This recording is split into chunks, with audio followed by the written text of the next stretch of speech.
오늘 수요일날 히브리서 4장 1절부터 11절까지 하나님이 주신 안식이라는 제목으로 말씀을 간단하게 나눌 것인데, 사실은 히브리서 전체를 한번 봤으면 좋겠어요.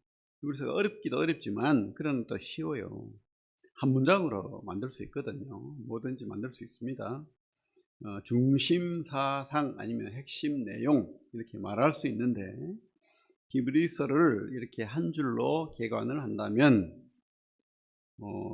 그리스도의 탁월한 아니면 우월한 인격 아니면 정체성과 놀라운 사역을 알고 그리스도인의 삶을 살아가라 뜻이요.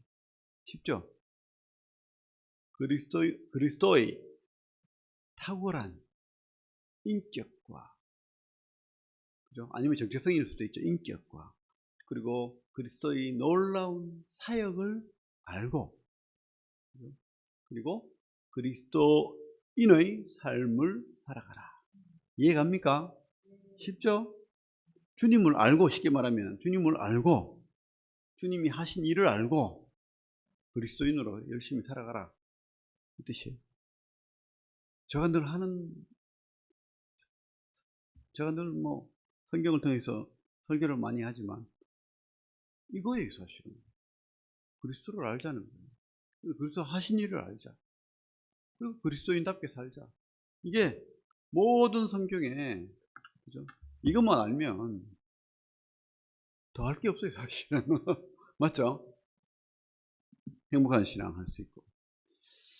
그래서 히브리서를 이렇게 이제 한 줄로 요약을 하고 우리가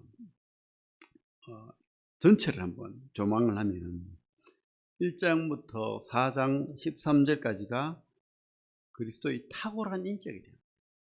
그리스도의 탁월한 인격, 1장부터 4장 13절까지.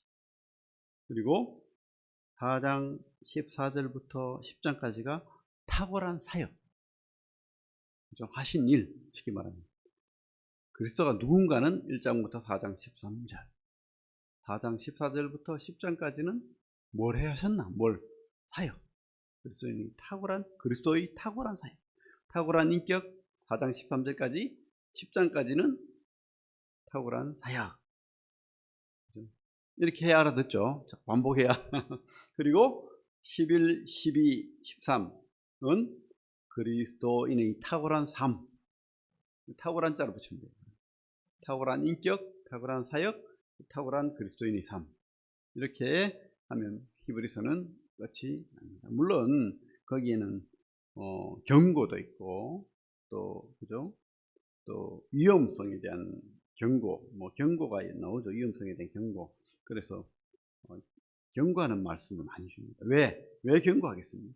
탁월한 인격, 탁월한 사역을 알고 그리스도인의 삶을 살아내야 되는데, 지금 이 히브리서가 유대인들을 향한 것인지, 유대인과 이방인을 향한 것인지, 아니면 이방인을 향한 것인지는 아직 밝혀진 바가 없어요. 그러나 히브리서를 쓴 이분은 바울일 수도 있고 아볼로일 수도 있고 바나바일 수도 있고 놀라운 그리스도의 구약에 대한 내용을 너무 잘 아는 유대인일 것이라는 추측을 하고 있습니다. 아직 저자가 밝혀지지 않은 성경입니다. 근데 그죠? 요즘은 이게 꼭 유대인들을 향한, 그러니까 변절하고 있는, 그래서 율법으로 돌아가려는 그런 유대인을 향한 말씀일 수도 있지만은 그게 아니라는 거죠.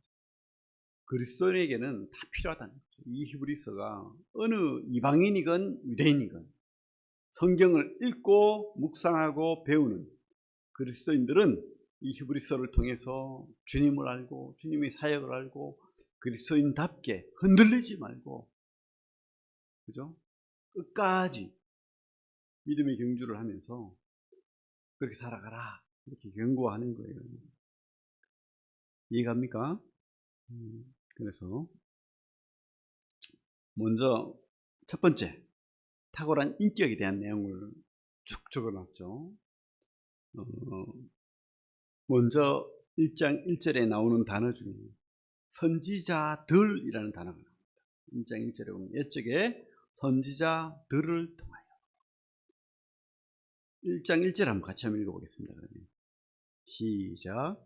옛적에 선지자들을 통하여 여러 부분과 여러 모양으로 우리 조상들에게 말씀하신 하나님, 2절까지 이 모든 날 마지막에는 아들을 통하여 우리에게 말씀하셨으니 이 아들을 만유의 상속자로 세우시고 또 그로 말미암아 모든 세계를 지으셨느니라. 사실은 1장 1절부터 3절까지 주님에 대해서 다 이야기하셨어요. 사실은 뭐죠? 그분은 하나님의 아들이시라는 거예요. 선지자들하고 비교가 안 된다는 거예요. 첫째는 그래서 인간 선지자들, 하나님이 말씀을 들고 온 인간 선지자들과 비교가 안 되는 놀라운 분이다. 아들이다. 하나님 아들이다. 그죠? 근데 이 아들이 보통 아들이 아니라는 거예요. 그냥 인간 아들이 아니라는 거죠. 이 아들은 뭐요? 만유의 상속자. 만물을 다 물려받은 왕이라는 거예요. 그죠? 상속자로 세우시고 또 이분은 창조자라. 모든 세계를 지으셨습니다. 그리고 이분은 또 뭡니까? 말씀으로 만물을 지금도 붙들고 계시는, 운행하고 계시는 통치자. 지금도, 그죠? 만물을 붙드시며 또 뭐요? 죄를 정결하게 하는 일을 하시고 지금도 십자가를 통해서 모든 세상 죄를 해결하셨을 뿐만 아니라 지금도 복음을 통해서 많은 구원받지 못한 죄로 말미암아서 지옥 가는 영혼들을 위해서 하나님 보좌 우편에서 기도하시고 또 우리로 하여금 복음을 전해서 그 사람들에게 죄를 없이 하시는 그런 일을 지금도 하고 계신다. 그리고 십자가를 지셨을 뿐만 아니라 하나님 보좌 우편에 앉아 계신 삼위일체 하나님이다. 이렇게 못을 박는 거예요. 처음부터. 그래서 탁월한 분이신데, 탁월한 정체성, 인격을 갖고 계신 분인데 누구보다 더 탁월하다는 거예요. 선지자들, 성경에 많은 이 하나님 말씀을 구약에, 그죠? 기록해 놨잖아요. 모세, 그죠? 여호수아, 많은 믿음의 선지자들이 있잖아요. 그 선지자들하고 비교가 안 된다.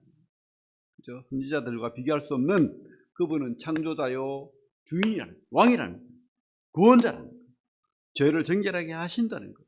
그죠? 그리고 5절부터는 이제 또 길게 이야기했습니다. 뭐죠? 5절부터 2장 18절까지. 뭐냐? 천사보다 뛰어나다. 선지자보다 뛰어나다. 천사보다 뛰어나다.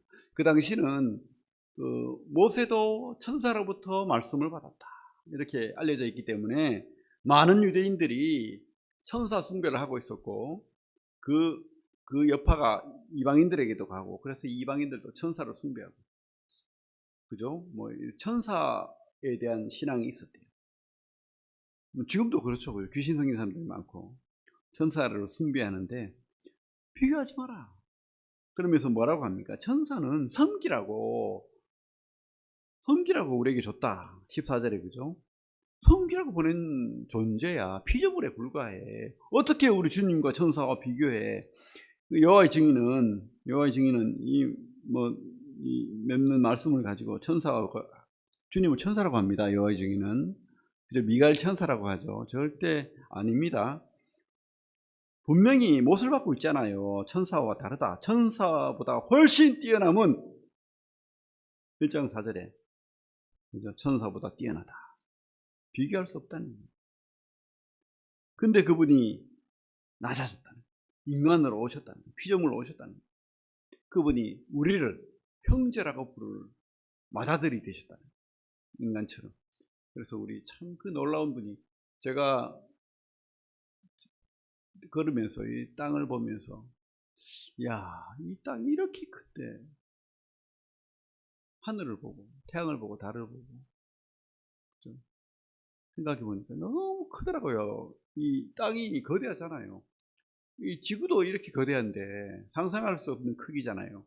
근데 이 지구에 비하면 태양이 133만 배래요. 그죠? 지구를 담으면 130만 개 이상을 담을 수 있대요, 태양에. 상상이 갑니까? 태양 크기만 해도 상상이 가는데, 이 태양하고 이 은하계하고 태양보다 큰 별도 있어요. 그 큰 별에 태양이 뭐 수십만 개가 들어간대요. 그런데 그런 별도 이 은하계에 비하면 또 아무것도 아닌 거예요. 근데 지금까지 추측하는 이 은하계 숫자가, 그죠? 이 우주에는 2천억 개가 넘는다는데 상상이 갑니다. 이건 우리 이성을 뛰어넘는 크기이고 숫자입니다. 그것을 말씀으로 창조하신 분이 바로 우리 주님입니다. 근데 그분이 먼지보다도 작은 존재가 되어서 인간으로 오셨다. 이거는 상상이 안 가는 거예요. 우리가 참 귀신만 보면 벌벌 떨잖아요, 사람들이. 그죠? 머리만 들이우고 밤에 나타나면 깜짝 놀래가지고 쓰러지고 하는데, 그 천사와 어떻게 주님을 비교합니까? 그래서 이 당시 사람들에게 못을 박는 거예요. 천사들을 숭배해? 감히 우리 주님? 그래서 이 당시에 주님에 대한 오해, 신이 어떻게 인간이 돼? 이런 생각을 하니까 자꾸 예수는 인간이야, 피조물에 불과해, 천사야, 뭐 이런 생각들이 많았죠.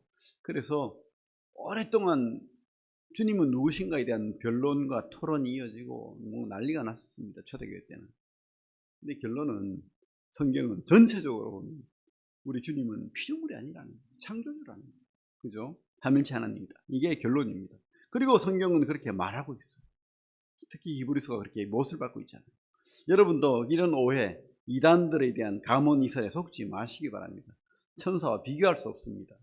그죠? 그렇게 놀라운 주님이다. 그리고 3장에 가면 이제 누구하고 비교합니까? 모세.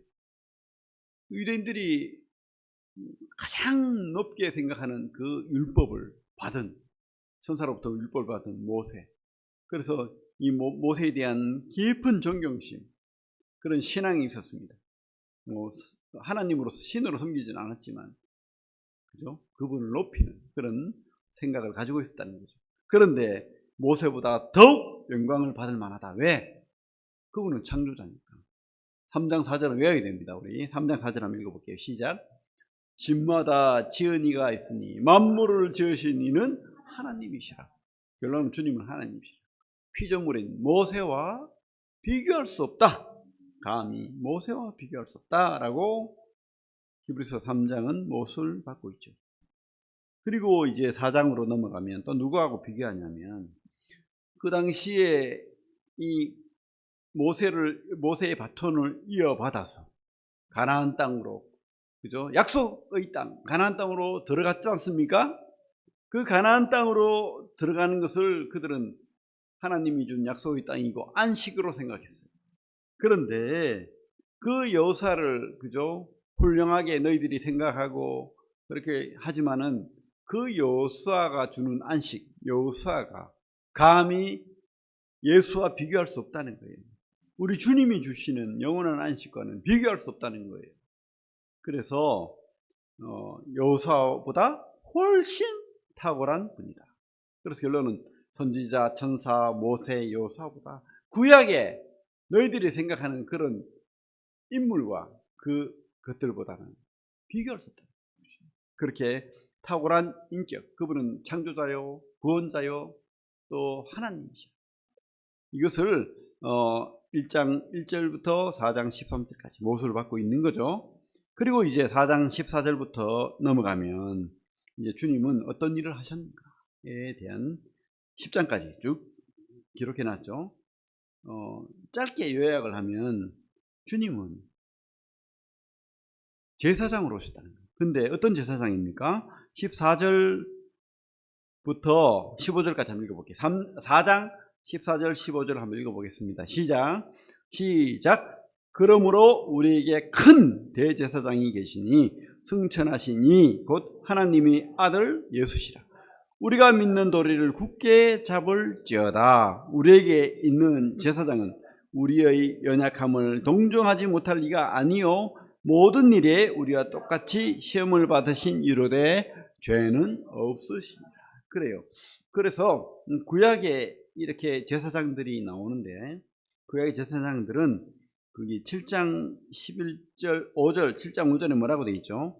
7장 5절 레위의 아들들 가운데 제사장의 직분을 받은 자들은 율법을 따라 아브라함의 혈에서 난 자라도 자기 형제인 백성에게서 10분의 1을 취하라는 명령을 받았으나, 그러니까 레위족보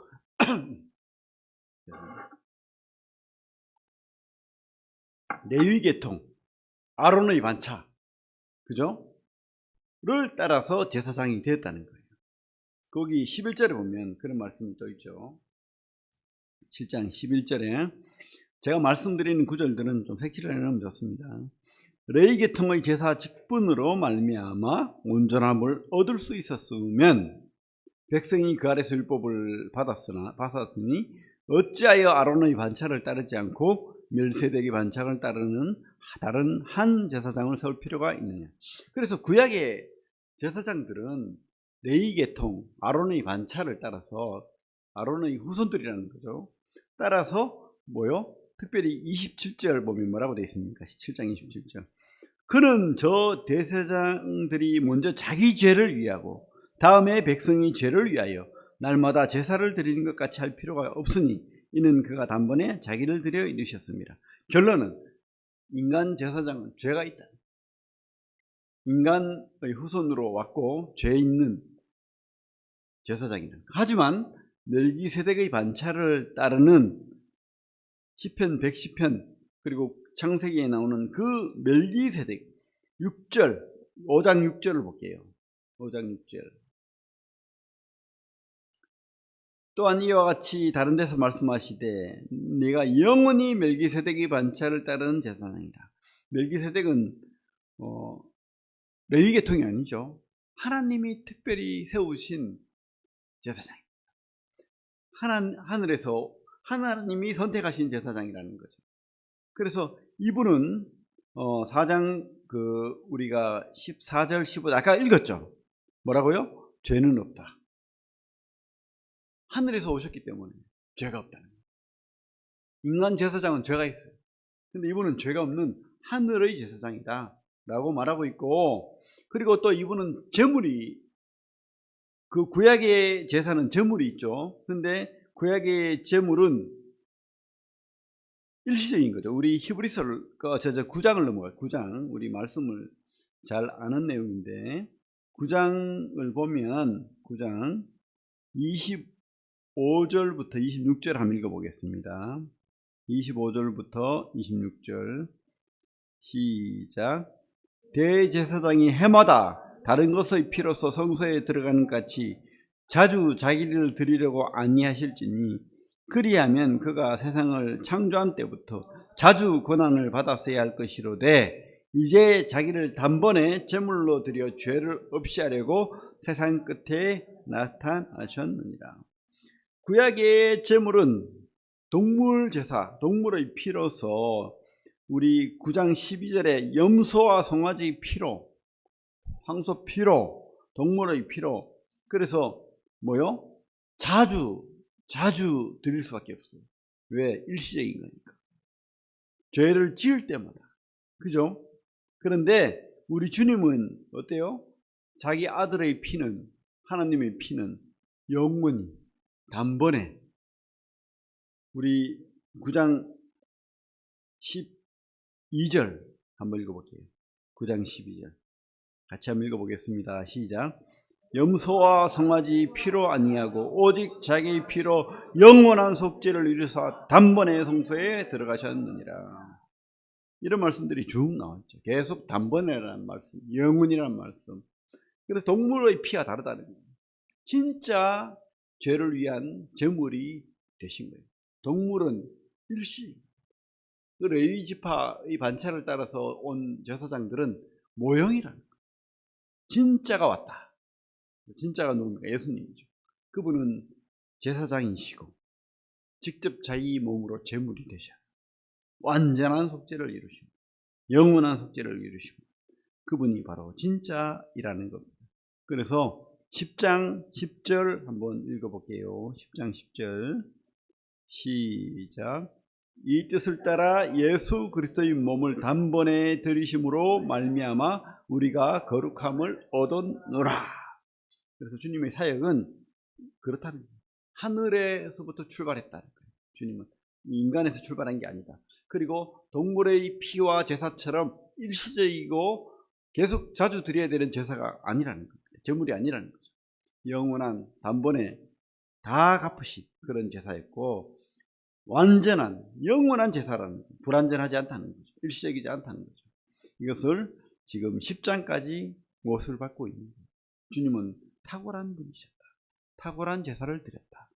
이렇게 말씀하고 있는 거죠. 그리고 이제 11장부터는 그러면 너희들이 이 탁월한 분, 너희들이 믿지. 그리고 탁월한 분의 사역을 너희가 믿지. 그러면 어떻게 살래? 라고 지금 믿음의 경고를 하는 거죠. 그래서 이제 이 히브리서 기자가 뭐라고 도전을 합니까? 믿음의 모델이 있다. 너희들이 믿음의 모델이 있는데 11장에서 믿음의 선진들에 대한 이야기를 쭉 하는 거예요. 믿음의 선진들. 누가 나옵니까? 아벨이 나오고, 그죠? 노아가 나오고, 근데 에녹도 나오고, 그죠? 이들의 삶이 뭐죠? 이들의 삶이 하나님을 기쁘시게 하는 삶. 하나님이 말씀을 따라 사는 삶. 하나님이 계획을 따라 사는 삶. 주님을 따라가는 삶. 그 약속을 바라보는 삶. 이런 삶을 살았다는 거예요. 세상의 어떤 주는 그런 것들을 거절하고 영원한 본향을 소망하는, 이렇게 믿음으로 갔다라고 믿음의 선진들의 삶을 쭉 이야기하고 있죠. 그리고 이제 12장에서 그러면 너희들 어떻게 할래? 지금 힘들지, 지금 어렵지, 지금 사는 게 쉽지 않지만, 그러나 12장 1절에 한번 읽어볼까요? 12장 1절 시작.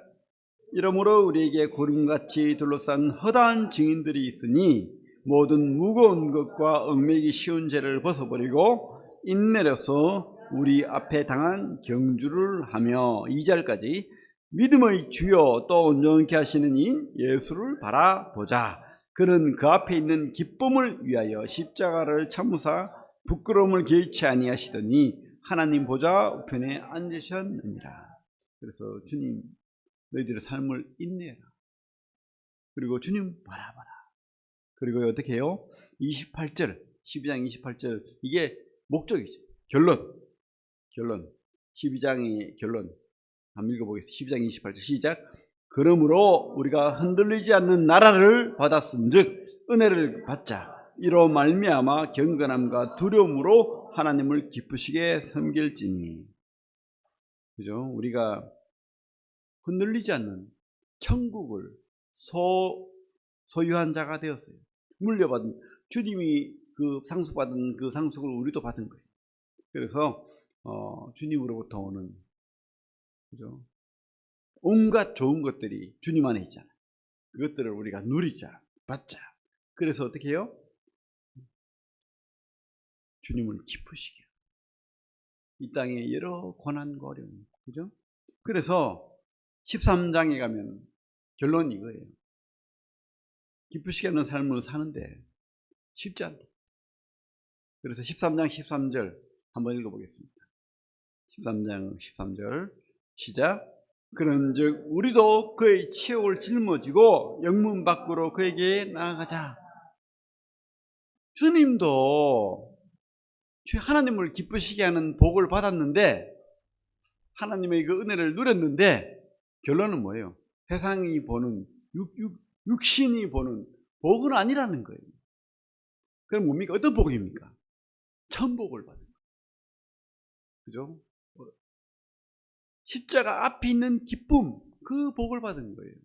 여러분, 그래서 우리에게도 이런 주님이 영문 밖에서 그 치욕을 짊어지고 십자가를 지고 나갔던 것처럼 우리도 이 땅에 참 어려움이, 이 당시 사람들은 더 심했죠. 그죠?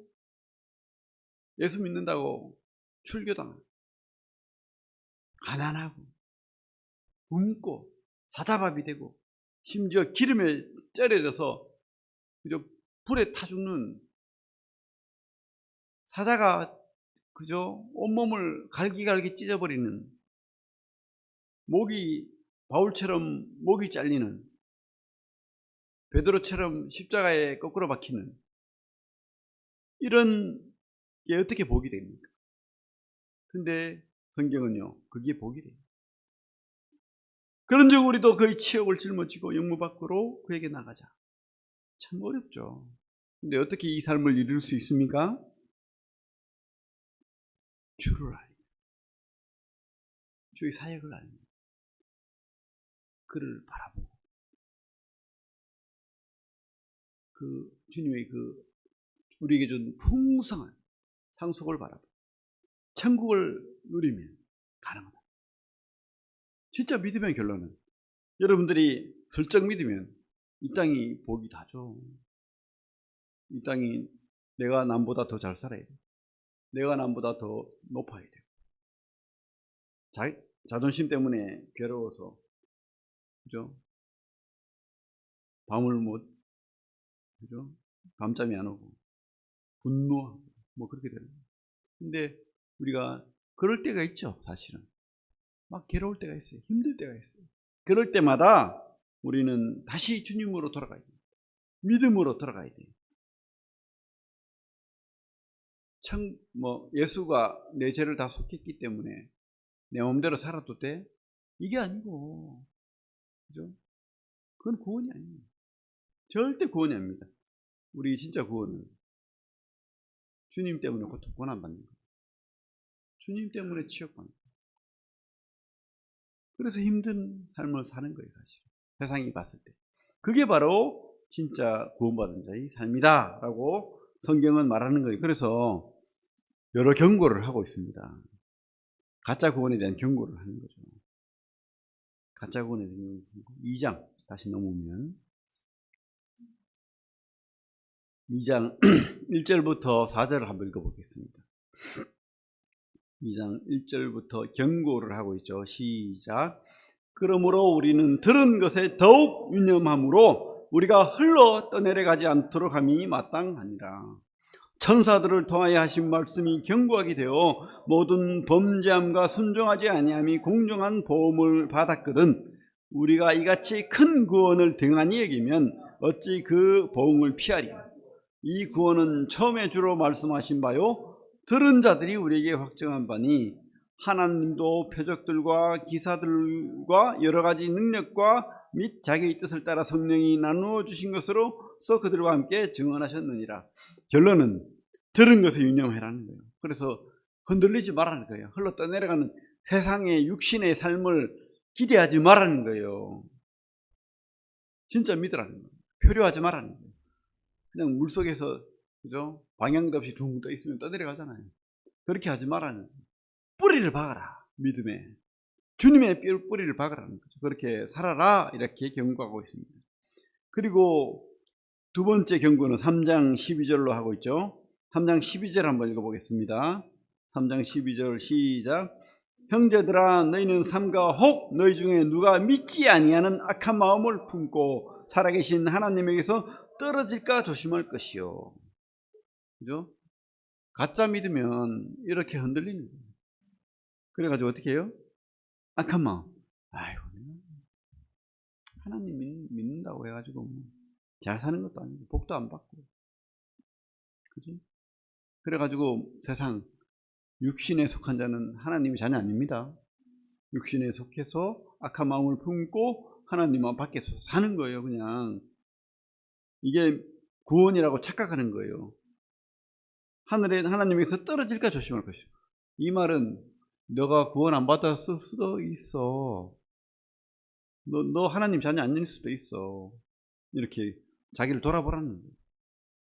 어떻게 해요? 그래서 피차 권면하라고 13절에. 피차 권면하라. 끝까지 견고하게 잡아라. 우리가 진짜 믿는지 안 믿는지 어떻게 알아요? 본인과 하나님만. 진짜 믿으라는 거예요.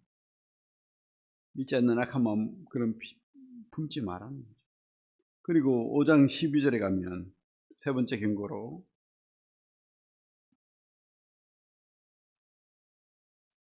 미성숙함에서 벗어나라는 거예요. 12절 한번 읽어볼게요. 5장 12절 시작. 때가 오래되었으므로 너희가 마땅히 선생이 되었을 터인데 너희가 다시 하나님의 말씀의 초보에 대하여 누구에게서 가르침을 받아야 할 처지이니 단단한 음식은 못 먹고 젖이나 먹어야 할 자가 되었도다. 아직도 예수가 누군지도 모르고 구원이 뭔지도 모르고 신앙이 뭔지도 모르고 그리스도의 삶이 뭔지도 모르고 그냥 그렇게 주님이 뭐 다 해결하셔서 이런 신앙에서 머물고 그게 구원인 줄 알고 이러면 어떻게 할 건데? 만약에 진짜 안 믿으면 어떻게 할 건데? 진짜 신앙의 미성수. 그나마 애기면 다행이라. 근데 애기가 아닐 수도 있잖아요. 마귀 자녀일 수도 있잖아요. 그런 경고를 주는 겁니다. 경고. 그리고 6장 12절에 가면 12절에 뭐라고 되어 있습니까? 게으르지 아니하고. 신앙의 게으름에 빠지면 안 된다는 거예요. 나태함. 그게 가짜 신앙일 수 있다는 거죠. 그리고 그 뒤에 10장에 가면 또 경고가 나오죠. 10장 19절.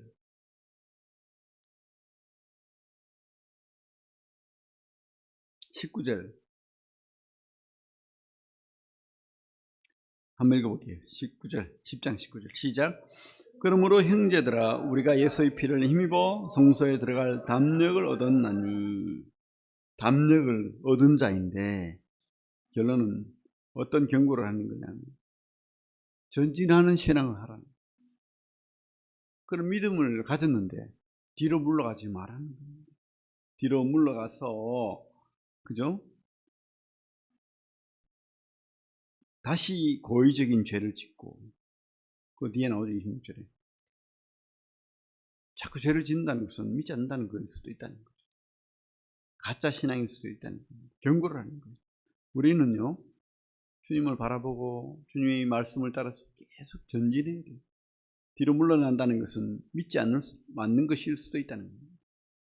그리고 주저앉아 있지 마라 라고 또 성경은 말하고 있습니다. 12장 12절 13절을 볼게요. 12장 12절 13절 같이 읽겠습니다. 시작. 그러므로 피곤한 손과 연약한 무릎을 일으켜 세우고 너희 발을 위하여 곧은 길을 만들어 저는 다리로 하여금 어우러지지 않고 고침을 받게 하라. 자꾸 뒤로 물러가고 주저앉아 있고 이러면 의심된다는 거예요. 그렇게 하지 말라는 거죠. 다시 진짜 믿음으로 돌아가라. 이렇게 경고하고 또 권면하는 거죠. 그래서 결론은 뭐예요? 우리가 치욕을 견뎌야 된다. 이 어려움을 극복해야 된다. 주님이 그 모델이다. 우리의 모델은 주님이에요. 주님이 이 땅에 누리지 않았고 주님이 이 땅에 꿈을 꾸지 않았습니다.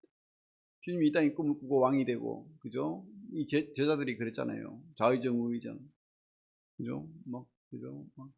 배설하고 사람들이 자기에게 무릎 꿇고 그랬는데 그날 그죠? 주님이 잡혔습니다.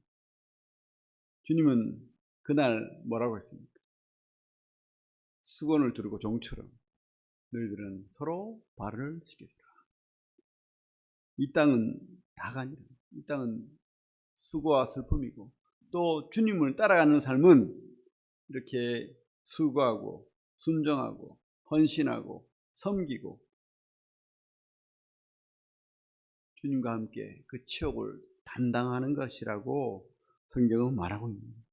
그래서 참 진짜 신앙을 우리가 해야 됩니다. 저도 그렇고 이 땅에 얄팍한 달콤한 마약 같은 처음에는 천국 같죠. 그래서 천국을 맛보기 위해서 계속 마약의 양은 늘어갑니다. 끝내는요 자기를 죽이는 거예요. 마귀의 달콤한 속삭임입니다. 우리의 꿈이 이 땅입니까? 천국이 이 땅입니까? 아니죠. 우리는 하늘을 바라봐야 됩니다. 그죠? 그래서 오늘 히브리서를 개관을 했고 4장을 다시 가면 오늘 말씀 오늘 말씀 제목이 하나님이 주신 안식이라고 했죠. 그래서 이 4장 1절부터 11절까지 보면 안식이라는 단어를 계속 쓰고 있습니다. 결론은 뭐냐면 세상이 주는 안식은 가짜라는 거예요.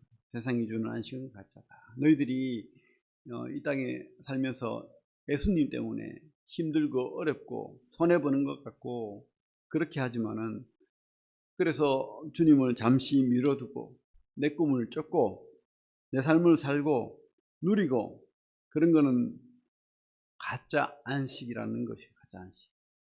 그러면서 뒤에 가면 여호수아가 주는 안식을 이야기하고 있습니다. 여호수아가 주는 안식, 그죠? 근데 그것은 뭐요? 모형이라는 거죠. 우리 4장 8절 9절 한번 읽어볼까요? 4장 8절 9절 시작. 만일 여호수아가 그들에게 안식을 주었더라면 그 외에 다른 날을 말씀하지 아니하셨으리라. 그런즉 안식할 때가 하나님의 백성에게 남아 있도다. 우리의 안식은 남아 있다는 거예요.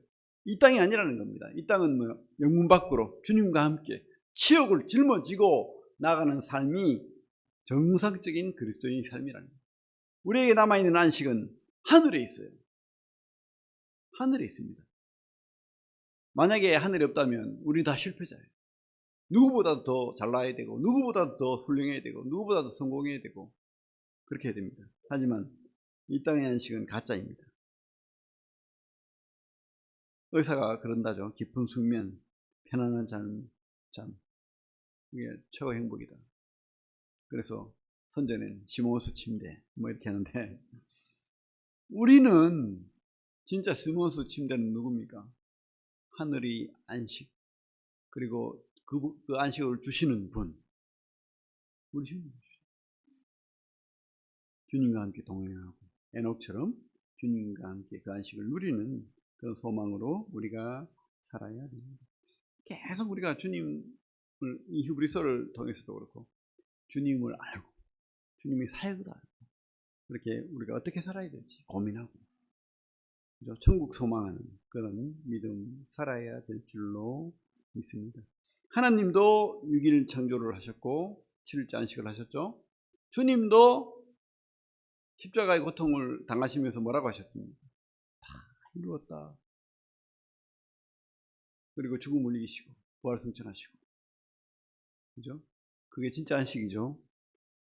우리 삶도 아직 이루어지지 않았습니다. 주님처럼 다 이루실 날이 있을 겁니다. 그게 언제인지 살아서 주님 오시면 정말 좋겠습니다.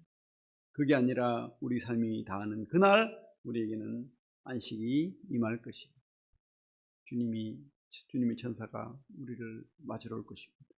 그게 진짜 안식이죠. 그런데 착각해서 예수 믿고 하나님 믿는데 복 받는다고 했는데, 우리 복 받은 자예요. 복 있죠, 여러분? 착각하면 안 됩니다. 우리 복 받은 자예요. 어떤 복? 하늘의 복을 받은 자예요. 천국을 소유한 자입니다. 그런데 그죠? 뭐 세상의 복을 안 받아서 헷갈린다. 말도 안 되는 이야기입니다. 뭐가 헷갈립니까? 우리는 죽어도 행복한 자이고 살아서 주님을 믿으니 행복한 자이고, 죽으나 사나 우리는 주님의 것이고 우리는 승리한 자고 실패가 없는 자고, 그렇죠? 언젠가는 결산할 날이 있습니다. 우리 13절, 4장 13절 읽고 마치겠습니다. 4장 13절 시작. 지으신 것이 하나도 그 앞에 나타나지 않음이 없고 우리 결산을 받으실 이의 눈앞에 만물이 벌거벗은 것 같이 드러나느니라. 결산할 때가 반드시 있습니다. 여러분, 그래서 우리는 실패하지 않습니다. 세상이 실패했다라고 못을 박더라도 우리 믿음은 실패하지 않습니다. 우리가 주님을 바라보고 주님에 대한 믿음이 안에 있다면, 그죠? 왜? 주님이 다 이루셨기 때문에 우리는 같이 들어가는 안식. 기도하겠습니다.